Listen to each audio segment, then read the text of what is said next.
Hello students, आज हम start करने वाले हैं carbon and it's compounds. Carbon की प्रॉपर्टीज डिस्कस करने के पहले कुछ बेसिक चीजें हम डिस्कस कर लेते हैं। पॉइंट नंबर 1 मैंने लिया है मोनोवैलेंट। मोनोवैलेंट का मतलब होता है ऐसा एलिमेंट जिसकी वैलेंसी होती है 1। यहाँ हमने एग्जाम्पल लिया है सोडियम का। फिर हमारा सेकेंड पॉइंट है डाइवैलेंट, जहां पर वैलेंसी है 2 और एग्जाम्पल लिया है ऑक्सीजन। थर्ड इज ट्राइवैलेंट, जहां पर वैलेंसी है 3 और एग्जाम्पल लिया है एल्यूमिनियम। देन टेट्रावैलेंट, वैलेंसी है 4 और एग्जाम्पल है कार्बन। अब ये वैलेंसी क्या है और इसको हम कैसे आइडेंटिफाई कर सकते हैं कि किस एलिमेंट की वैलेंसी क्या है और कार्बन की वैलेंसी 4 कैसे है। इसके लिए मैंने एक एग्जाम्पल लिया है आइडेंटिफिकेशन ऑफ वैलेंसी। ये जो आइडेंटिफिकेशन है ये हमको करना पड़ता है एटॉमिक नंबर और आपके इलेक्ट्रॉनिक कॉन्फ़िगरेशन के बेसिस पे। तो एटॉमिक नंबर और इलेक्ट्रॉनिक कॉन्फ़िगरेशन के बेसिस पे हम यहाँ पर वैलेंसी देख सकते हैं। एटॉमिक नंबर सोडियम का 11 है और इसका इलेक्ट्रॉनिक कॉन्फ़िगरेशन है 281। ठीक, अब ये हमको मालूम है कि सोडियम जो है वो मेटल है, वो हमेशा इलेक्ट्रॉन डोनेट करेगी। इलेक्ट्रॉन डोनेट क्यों करेगी? क्योंकि किसी भी एलिमेंट को स्टेबिलिटी की जरूरत होती है। स्टेबिलिटी का मतलब ये होता है कि वो अब और किसी भी रिएक्शन के लिए रेडी ना हो, उसको स्टेबिलिटी मिल जाए, वो अपना कंपाउंड बना ले आराम से। तो यहाँ पर स्टेबिलिटी सोडियम को चाहिए ही चाहिए। सोडियम का इलेक्ट्रॉनिक कॉन्फ़िगरेशन होता है 281। इसका जो एटॉमिक नंबर है 11, उसको हम 281 में डिवाइड कर देते हैं। कैसे डिवाइड करते हैं? क्योंकि हमको मालूम है KLMN शेल्स होते हैं जो न्यूक्लियस के अगल बगल होते हैं और ये इलेक्ट्रॉनिक शेल्स जो होते हैं वो एनर्जी शेल्स होते हैं। इनमें इलेक्ट्रॉन जो हम फिल करते हैं वो होते हैं इनके अपने रूल के हिसाब से। जैसे जो नंबर ऑफ इलेक्ट्रॉन्स हैं वो इक्विवेलेंट होता है एटॉमिक नंबर के। इसका मतलब एटॉमिक नंबर अगर 11 है तो सोडियम का जो एटम है उसमें 11 इलेक्ट्रॉन्स प्रेजेंट है। अब के शेल में हम 2 से ज्यादा इलेक्ट्रॉन्स भर नहीं सकते, एल शेल में 8 से ज्यादा भर नहीं सकते। अब हमारे पास ये 1 बचा है तो हम यहाँ पर 1 इलेक्ट्रॉन भर देते हैं। तो ये कहलाता है इलेक्ट्रॉनिक कॉन्फ़िगरेशन, जिसमें हम इलेक्ट्रॉन्स को फिल कर रहे हैं एनर्जी शेल्स में। अब हमारे सोडियम को चाहिए स्टेबिलिटी, तो वो क्या करेगा? 8 इलेक्ट्रॉन्स कंप्लीट करने की कोशिश करेगा लास्ट शेल में। इसको हम बोलते हैं octet completion. 8 electron last shell में कंप्लीट करने के लिए या तो सोडियम को इस 1 इलेक्ट्रॉन को डोनेट करना पड़ेगा या इसको 7 इलेक्ट्रॉन्स कहीं से लेने पड़ेंगे। 7 इलेक्ट्रॉन्स लेना पॉसिबल नहीं है क्योंकि 7 इलेक्ट्रॉन्स को हमको एनर्जी को तोड़कर किसी से लेना पड़ेगा, किसी एलिमेंट से लेना पड़ेगा, उसके भी शेल्स में से निकालना पड़ेगा। तो this is not possible. What is the possibility कि यहाँ पे सोडियम इस 1 इलेक्ट्रॉन को डोनेट कर दे, क्योंकि सोडियम का जो न्यूक्लियस है उससे जो थर्ड शेल है वो थोड़ा दूर है और इसके इस एक इलेक्ट्रॉन से इसके न्यूक्लियस की पॉजिटिव चार्ज जो है वो थोड़ी सी कम अट्रैक्टिव है। तो क्या होगा? ये एक इलेक्ट्रॉन आसानी से डोनेट कर सकता है और जो मेटल है उनकी प्रॉपर्टी होती है कि वो हमेशा डोनेट करती हैं, इसीलिए लास्ट इलेक्ट्रॉन ये अपना ऑक्टेट कंप्लीट करने के लिए डोनेट कर देगा और इसका इलेक्ट्रॉनिक कॉन्फ़िगरेशन हो जाएगा 2-8। तो सोडियम किसको डोनेट करेगा? सोडियम किसी नॉन मेटल को डोनेट करेगा जिसको एक इलेक्ट्रॉन की जरूरत हो। ठीक है, अब हम आगे देखते हैं।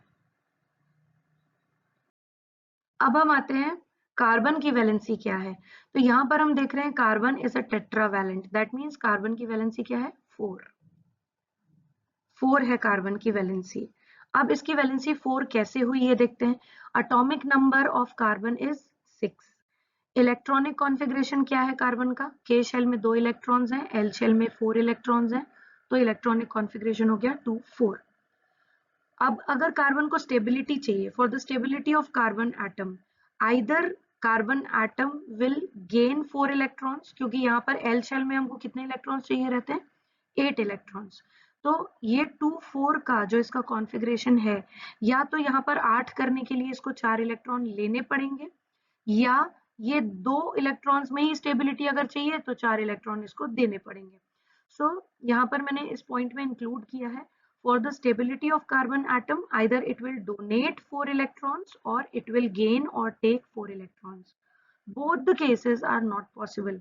जैसे अगर कार्बन ने डोनेट कर दिया तो कार्बन के ऊपर आ जाएगा +4 का चार्ज, और अगर कार्बन ने रिसीव किया तो इसके ऊपर आ जाएगा -4 का चार्ज, जो कि दोनों ही पॉसिबल नहीं है। अब ये दोनों पॉसिबल कैसे नहीं है, हम दो केसेस के को देखते हैं। उन दोनों केसेस में हमको ये इसका जवाब मिल जाएगा कि +4 -4 दोनों क्यों पॉसिबल नहीं है। केस 1 देखते हैं। जैसे कार्बन का इलेक्ट्रॉनिक कॉन्फ़िगरेशन डिस्कस किया हमने, it is 2 4, and if it will gain 4 more electrons to complete octet in the last shell, in the atom of that in the atom of carbon, it will be 10 electrons। ठीक है, कैसे होगा? अगर ये इसका nucleus है carbon का, और यहाँ पर हमारे 2 इलेक्ट्रॉन्स हैं, और फिर यहाँ पर ये सेकेंड शेल है, तो इसमें हमारे पास में 4 इलेक्ट्रॉन्स हैं। ठीक है, ये जो 4 इलेक्ट्रॉन्स हैं, इसके बाद और 4 इलेक्ट्रॉन अगर इसने ले लिए तो आपके पास यहाँ पे कितने इलेक्ट्रॉन हो जाएंगे टोटल इस पूरे एटम में? 10 इलेक्ट्रॉन्स। तो यहाँ जब न्यूक्लियस के अंदर प्रोटॉन और न्यूट्रॉन्स हैं, तो हमको ये पहले से मालूम है कि number of electrons is equal to number of protons. तो अगर नंबर ऑफ इलेक्ट्रॉन्स 4 हैं तो प्रोटॉन्स भी 4 होंगे। प्रोटॉन्स अगर 4 हैं तो ये क्या करेगा? 10 को झेल नहीं पाएगा एक साथ। इसका मतलब क्या हुआ कि अगर प्रोटॉन जो है उनके बराबर यहाँ पर इलेक्ट्रॉन्स प्रेजेंट नहीं है, उनसे ज्यादा इलेक्ट्रॉन्स प्रेजेंट हैं, तो इसका अट्रैक्टिव फोर्स इस एटम को स्टेबिलिटी नहीं दे पाएगा। क्योंकि कार्बन का बहुत छोटा साइज है, बहुत स्मॉल साइज है, तो यहाँ पर कितने प्रोटॉन्स हैं? 6 प्रोटॉन्स हैं।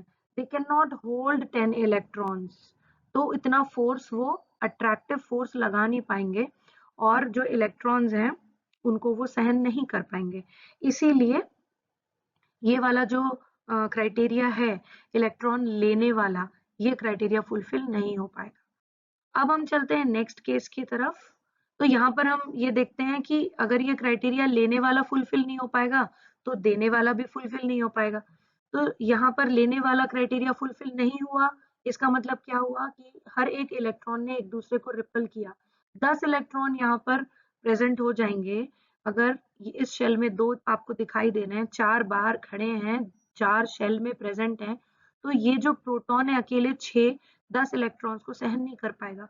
So electrons are negatively charged particles. They will repel each other if they will come together in this particular atom.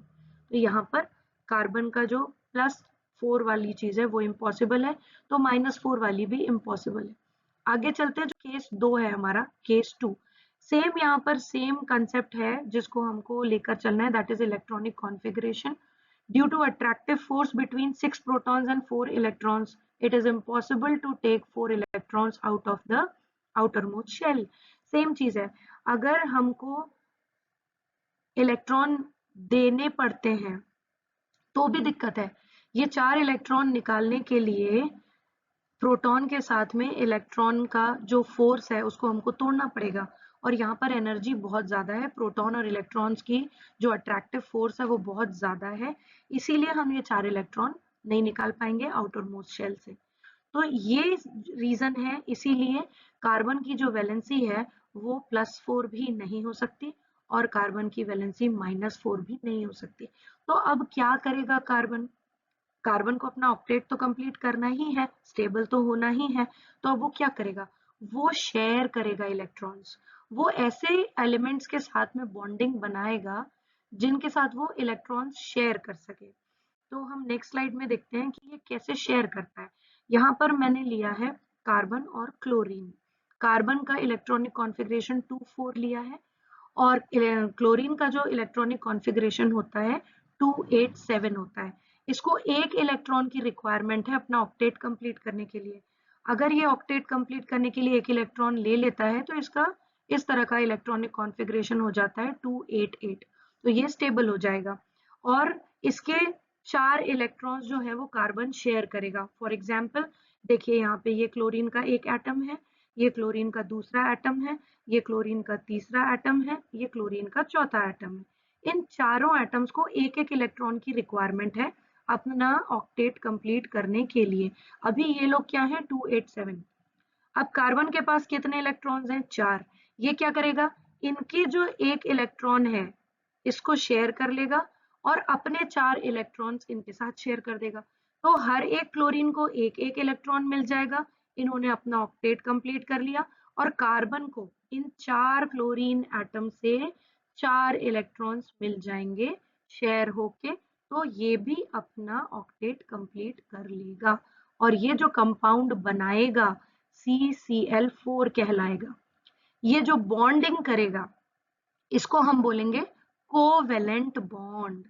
ये शेयरिंग वाली बॉन्ड है, इसीलिए इसको हम बोलेंगे कोवेलेंट बॉन्ड। आपका को पार्टनर होता है, को एंकर होता है, वैसे ही हम यहाँ पे क्या कर रहे हैं, बॉन्ड शेयर कर रहे हैं, तो ये हो जाएगा कोवेलेंट बॉन्ड। तो कार्बन की जो फिजिकल प्रॉपर्टीज हैं उनमें फर्स्ट फिजिकल प्रॉपर्टी जो थी वो ये थी कि ये टेट्रावैलेंट था, जो हमने यहाँ पे सिद्ध कर लिया। और इसकी जो दूसरी प्रॉपर्टी है कि कार्बन जो है वो कोवेलेंट बॉन्डिंग बनाता है, ये इलेक्ट्रॉन शेयर करता है। तो कार्बन की हमने यहाँ पे टेट्रावैलेंसी भी प्रूव कर ली और कार्बन की सेकेंड प्रॉपर्टी हमने प्रूव कर ली कोवेलेंट बॉन्डिंग की। नेक्स्ट फिजिकल प्रॉपर्टीज हम नेक्स्ट वीडियो में देखेंगे। तब तक पढ़ते रहिए और अगर आपको कोई डाउट हो तो कमेंट बॉक्स पे जरूर बताइए। Thank you.